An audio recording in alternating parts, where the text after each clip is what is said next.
Hey guys, my name is Anzo, and today we're going to be talking about the top 5 free agents that the Yankees need to get, in my opinion, in order to really make a run this postseason. So the first one on this list is Starling Marte. Starling Marte, I guess. But number one is his speed. I love his speed. He got 47 stolen bases this past year. He's about 32 years old. He hit about 310 batting average. He's a great leadoff man overall. And I feel like the Yankees definitely need a leadoff man. We had DJ LeMahieu, but he got injured. Who else really? Think about this. Who else really do we have in the lineup that's a leadoff man? I mean, you could say Brett Gardner. I think he's way past his prime. So we need a new leadoff man. We need someone with speed. You think of Greg Allen times 100 when it comes to Marte, and I feel like he'll bring a whole different dynamic, a whole different type of gameplay that we need. And especially since the Houston Astros are really trying to go hard to get him, I feel like the Yankees need to sweep him up, take him in, and put him in that first spot in order to, have a different type of gameplay. If not, we're just going to get stuck with Brett Gardner. We're going to get stuck with Gio, maybe Glaber, someone leading off in that spot that really they don't have the speed that's needed for that. Number 2 on the list is Matt Olson. Matt Olson is on everybody's radar. The Oakland A's are just selling. They're selling off everyone. They're about to start a rebuild. They're going to have a nice rebuilding of a brand new stadium. And so they're just cleaning the slate clean, basically, I guess. And they're going to be selling off everyone they have on their roster pretty much. So Matt Olson is definitely number 1 on the Yankees radar, I would say. First base is I would say it's something that we need. I mean, going back to the days of Jason Giambi, Mark Teixeira, those type of players, Don Mattingly, all those players, they brought a whole different dynamic to the team, and they were a killer sluggers that everyone was afraid to pitch to. And so I would say Matt Olson is in that category where he's a lefty, hard-hitting lefty that can hit plenty of home runs. I mean, just last year he had about 39 home runs. He's 27 years old. He hit for 271 batting average, 540 slugging, and he basically played the whole season, 156 games played. And so I think Matt Olson is a top choice that the Yankees are desperately trying to find a way. If not, you have other options like Rizzo, you have Freeman, you have different options that you can go and kind of navigate through.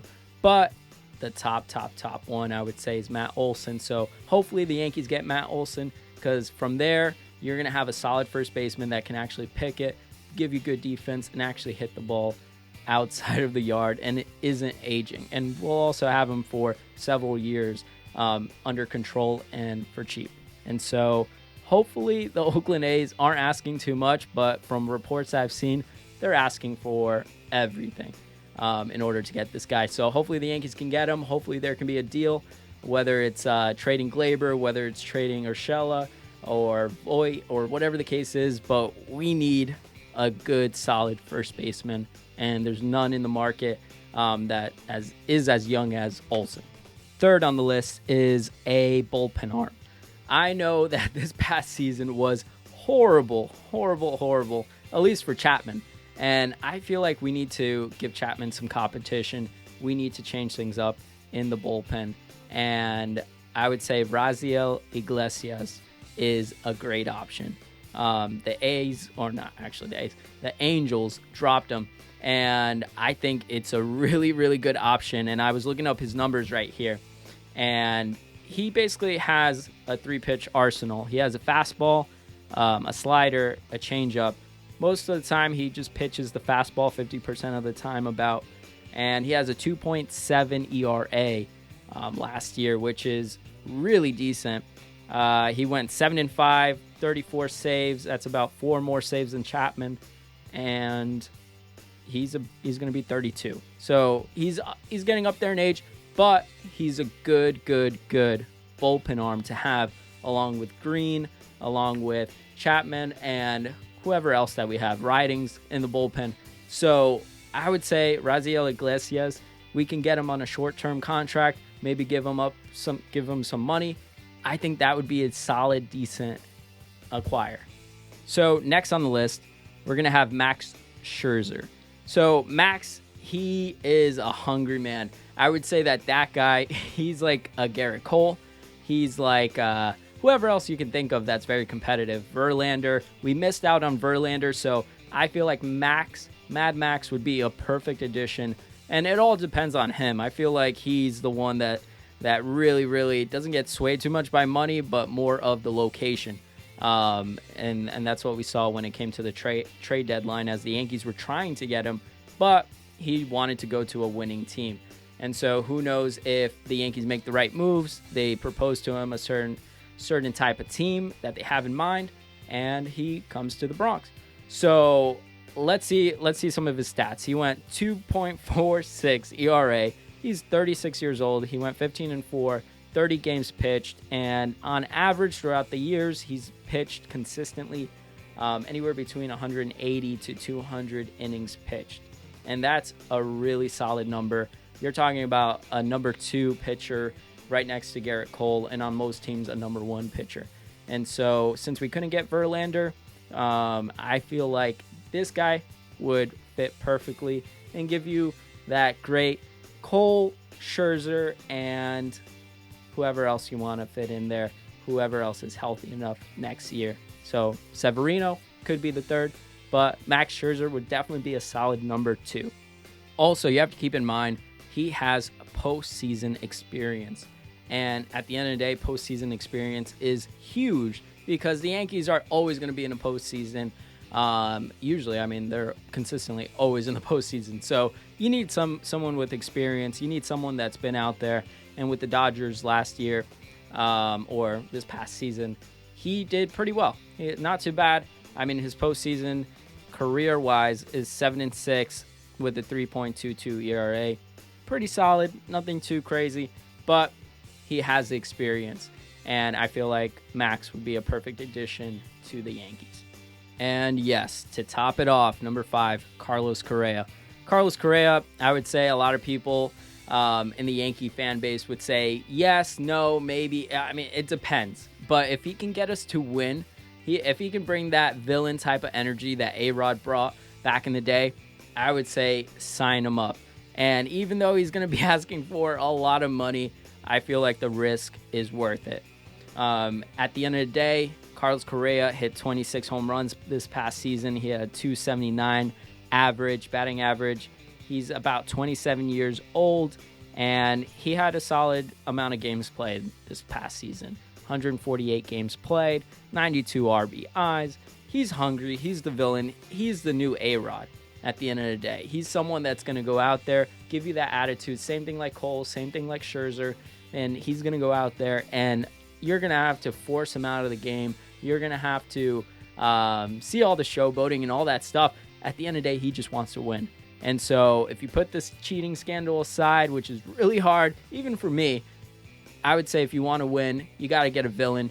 That dynamic between Judge and Correa will be interesting, like a Jeter/A-Rod. Who knows what it'll be like.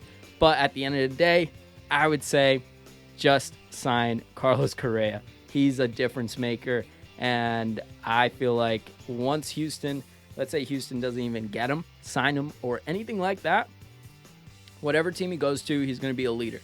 And whether he becomes like a Bryce Harper and kind of doesn't win, whether he's leaning more towards Detroit Tigers, I see that kind of being a possibility. But if the Yankees can find a way to give him a certain amount of years that isn't too crazy, hopefully not 10 years, but maybe something like a 7, 8 years with 35, not approaching 40, but could be whatever he's asking for that 7 years. I would say do it, sign him, and on top of that, he has some gold gloves, not to mention the Yankees' favorite shortstop, Derek Jeter, and the controversy between that. That's for another video, but gold glove, he's won it. He has a bunch of defensive runs saved and all that stuff if you look up all the stats. But at the end of the day, I would say sign Correa up, and get these guys on this team. So just to recap, these are my top 5. We got Marte in center field,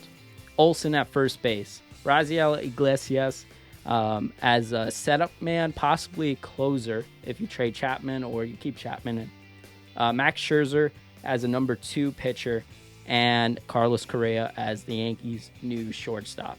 And whatever the case may be, we might have to trade some players, we might have to move some things around, but with these top 5 players right here, they're difference makers.